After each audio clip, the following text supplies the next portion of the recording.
Grâce aux réseaux sociaux, les minorités n'ont plus besoin des journalistes pour faire entendre leur voix. Je t'explique.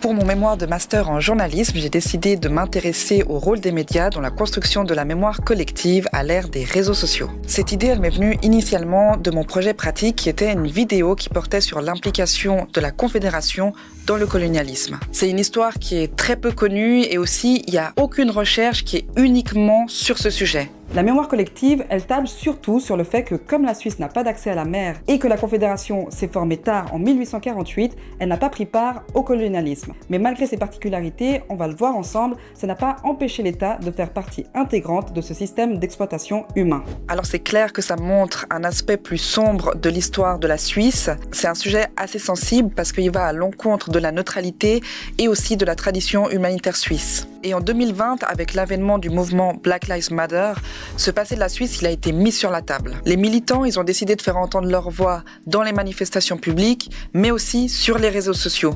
Donc pour ma partie théorique, je me suis posé cette question.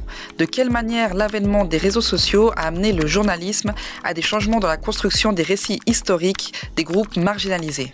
Ce que j'ai découvert, c'est que ce passé commun, donc cette mémoire collective, elle est construite et elle ne va pas toujours de pair avec l'histoire. Elle est importante parce qu'elle permet une proximité et une appartenance à une communauté, mais elle l'exclut aussi. La mémoire collective, elle est généralement façonnée par les groupes dominants qui détiennent le pouvoir. Et parmi ces agents de mémoire, les médias, en fait, ils tiennent une place très importante. Ils donnent une signification culturelle au récit et en racontant les événements, ils sont la première ébauche de l'histoire. Et j'ai vu que quand j'ai réalisé ma vidéo, j'ai pu très peu m'appuyer sur des articles de presse parce que c'est un sujet qui a pendant longtemps été mis de côté par le journalisme. Plus largement, la mémoire collective, elle va se faire au détriment d'autres mémoires dites alternatives, minoritaires ou marginalisées.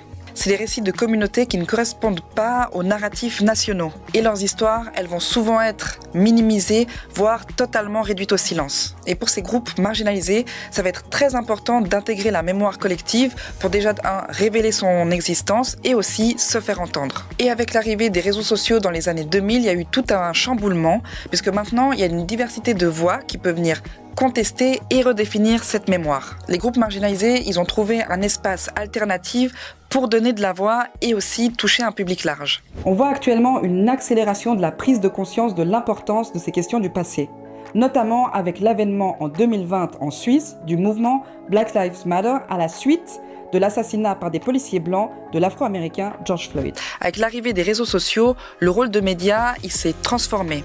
Aujourd'hui, ils doivent partager leur espace et il leur est presque impossible de faire sans ces voix alternatives. Malgré ces changements, les médias, ils vont continuer à jouer un rôle important dans la mémoire collective.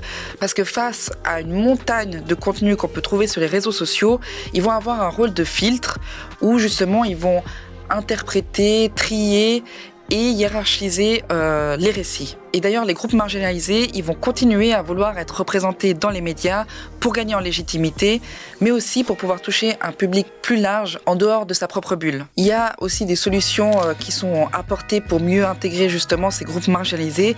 Par exemple, il y a des chercheurs qui suggèrent aux journalistes de se rapprocher des militants pour pouvoir intégrer de nouvelles perspectives. Et enfin, ces scientifiques ils vont aussi remettre en cause l'objectivité journalistique qui est vue par certains et certaines comme une excuse pour se tenir éloigné des groupes marginalisés. Il y a des journalistes issus de minorités qui ont témoigné pour justement dénoncer que quand ils voulaient traiter de mémoire alternative, on touchait souvent à leur éthique professionnelle pour pas leur donner justement ces sujets-là. Et au fond, ce que ça me donne comme impression, c'est qu'on reste sur ce qu'on croyait savoir.